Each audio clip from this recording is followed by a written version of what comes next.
Bom pessoal, saíram os valores finais da Liga Não Egoísta em Blue Lock e, como não podia ser diferente, hoje a gente vai estar aqui para dar o prego final nesse caixão de uma vez por todas, comentar sobre esses valores. Eu espero que realmente tenha acabado dessa vez e que a gente não tenha mais nenhuma outra surpresa como a desagradável surpresa que nós fãs do NAG tivemos nesse capítulo, mas a gente fala disso depois. Enfim, vamos direto para os valores, vamos conversar sobre eles, sobre o que isso representa para a obra, vamos falar sobre o que eu achei, sobre os valores, a minha opinião sobre a colocação em que cada um dos personagens ficou, pra gente ir logo pro que interessa no próximo vídeo aqui do canal. Esse vídeo aqui vai ser um pouco mais rápido, sem roteiro, só pra gente ter um debate em cima desse tópico, já que é um assunto bem interessante e é legal da gente conversar um pouco especificamente sobre os valores. Enfim, partindo do começo, no top 1 a gente já teve uma situação curiosa que foi o empate do Rin com o Isag, ambos com 240 milhões. Anteriormente o Isag estava com 150 milhões e o Rin com 198, e agora os dois empataram com 240 milhões cada um. Porém, a gente tem algumas coisas a mencionar sobre esse fato. Muitas pessoas vieram, tanto aqui no canal quanto em outras partes da internet, falar que não fazia sentido isso acontecer, porque o Rin supostamente estava sendo protegido pelo roteiro e ele teve uma evolução muito inferior que a do Isag. Se você viu o meu vídeo do Rin, um dos últimos que saiu aqui no canal, eu expliquei por que isso não é verdade. O Rin e o Isag tiveram sim evoluções muito semelhantes durante toda essa partida, mesmo que elas tenham ocorrido de formas um pouco distantes entre si, eles evoluíram para caminhos diferentes, mas o nível da evolução dos dois ficou sim bem próximo um do outro. Além do mais que ficou bem claro que o Rin tem muito potencial que ele ainda não explorou, então fez sim sentido os dois travarem nesse empate de 240 milhões. Ainda mais com o Rin recebendo uma proposta do Real, né? O que eu tenho a adicionar em cima disso é só que eu realmente senti falta de pelo menos uma menção ao fato do valor do Rin não ter disparado tanto quanto poderia devido àquele gol que ele meio que perdeu de propósito. Eu acho que faltou pelo menos uma menção a isso porque é um fato grande demais pra gente simplesmente passar por cima, cara. O Rin sacrificou uma chance de gol quase perfeita ali naquele momento por puro prazer, por puro entusiasmo de fazer algo que ele estava interessado. Eu acho sim que isso seria um fator relevante na hora de você determinar o valor que um jogador teria. Mas no fim isso foi meio que ignorado e ficou por isso mesmo. Sobre as previsões que eu tinha feito no outro vídeo, eu errei. Eu achava que o Rin ia ficar acima do Isag e que nenhum dos dois chegaria a 240 milhões, mas chegaram e é isso. Eu só errei esse, definitivamente não foi o pior dos erros que eu cometi naquele vídeo. Aquele vídeo envelheceu igual leite, infelizmente, acontece. Bom, Shidou top 3 com 160 milhões e Barou top 4 com seus 150 milhões. Sobre isso, eu sinceramente discordo do que foi feito. Eu não acho que o Shidou tenha tido tantas jogadas impressionantes assim nessa partida, tanto impacto para que ele tenha ganhado uns 60 milhões assim, meio que do nada. Eu achei que foi um up um pouco alto demais. Talvez, na minha opinião, eu acho que o Shidou poderia ter ficado ali em algo entre 130 a 150 milhões. Eu acho que 160 passou um pouco do que era esperado, na minha opinião, do Shidou. Bom, independente disso, Bátira top 5 com 120 milhões. Não vou falar do que o Bátira fez para conseguir esse valor, porque eu vou falar do Nag, como eu falei, mais pro final do vídeo e também no vídeo próprio do Nag, mas o Bátira realmente teve um ótimo jogo. E foi ótimo ver o Bátira em ação com força total, a gente não via isso há muito tempo, porque as partidas do Barça meio que não eram tão relevantes assim até agora. Mas nessa partida aqui a gente teve a oportunidade de ver o Bátira com tudo, e ele fez 2 gols muito bons. Eu acho que foi um up de valor completamente justo, ele foi de 79 milhões para 120 milhões. É um aumento de valor ok para os 2 gols que ele fez, sendo o jogador extremamente decisivo naquela partida. Abaixo dele, Shigiri com 90 milhões, foi um aumento relativamente considerável, mas ainda assim não o suficiente para chegar no top 5. Shigiri também não fez muita coisa. Eu inclusive acho que isso foi um dos defeitos dessa partida do Manshine e do Barça. Eu sei que o foco era o Nag e o Rel e explicar o que estava acontecendo com o Nag, o que estava se passando pela cabeça dele, mas eu acho extremamente incoerente o Shigiri não estar fazendo nada durante aqueles momentos finais ali do Nagi. Porque o Shigiri, tipo, se fosse qualquer outro jogador, eu entenderia. Mas o Shigiri meio que consegue passar de uma ponta a outra do campo em segundos. É um pouco inacreditável que as coisas tenham acontecido daquela maneira com o Shigiri do lado do Manshine. Mas eu entendo que o foco narrativo daquele jogo era pro Nagi.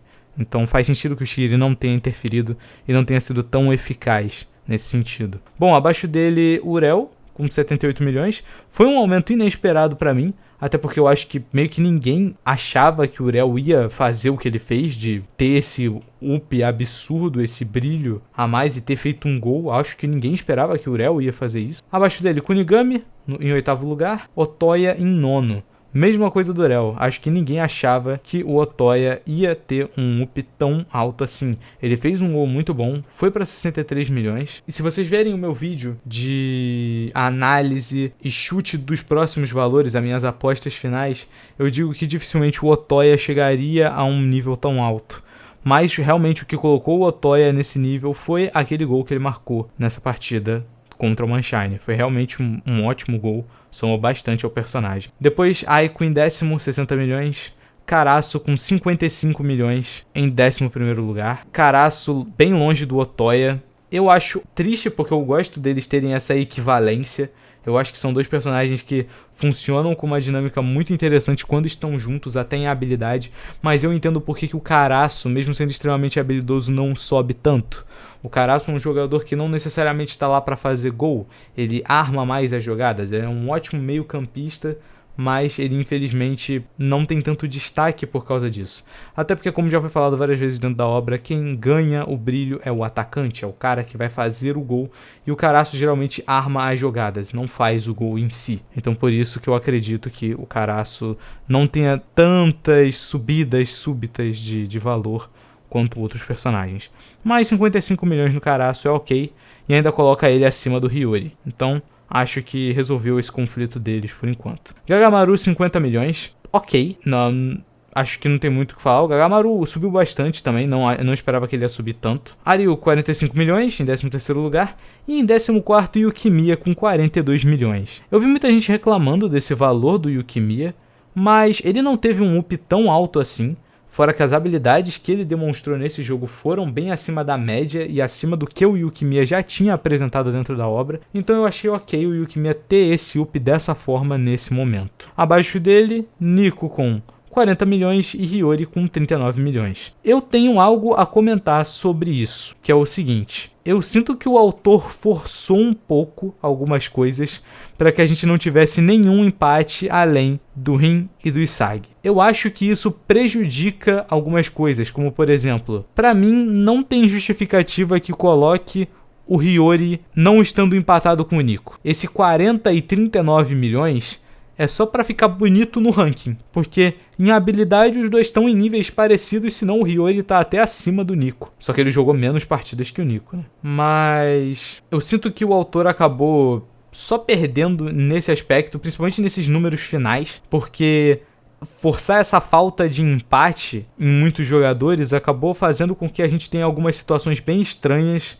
envolvendo os valores dos personagens da parcela mais baixa do ranking, que eu já vou chegar. Mas a questão é que, logo após dele vem Sendou, em 17º lugar, com 37 milhões, Kurona, com 35 milhões. Os últimos lugares são ocupados pelos Zantetsu, Fukaku, Haichi, Kiora e Nanase, respectivamente. Todos com valores muito, muito próximos, sendo eles Zantetsu 33 milhões, Fukaku 28 milhões, Haichi 27, Kiora 26 e Nanase 25 milhões. De novo, a mesma situação, eles têm valores muito próximos e eu sinto que isso foi unicamente para não formar um empate. Como por exemplo, o Haichi não fez tanta coisa assim nessa partida. O Zantetsu eu entendo que esteja em 33 milhões porque ele realmente foi muito importante. Mas por exemplo, quando a gente coloca no papel feitos que o Haichi teve nessa partida, o Tokimitsu teve um feito muito mais impressionante do que o Haichi. O Tokimitsu parou o Noah na força bruta, cara. Isso é uma coisa bem grande. E ele foi eliminado. E o Haichi subiu. Eu entendo que isso aconteceu porque o Haichi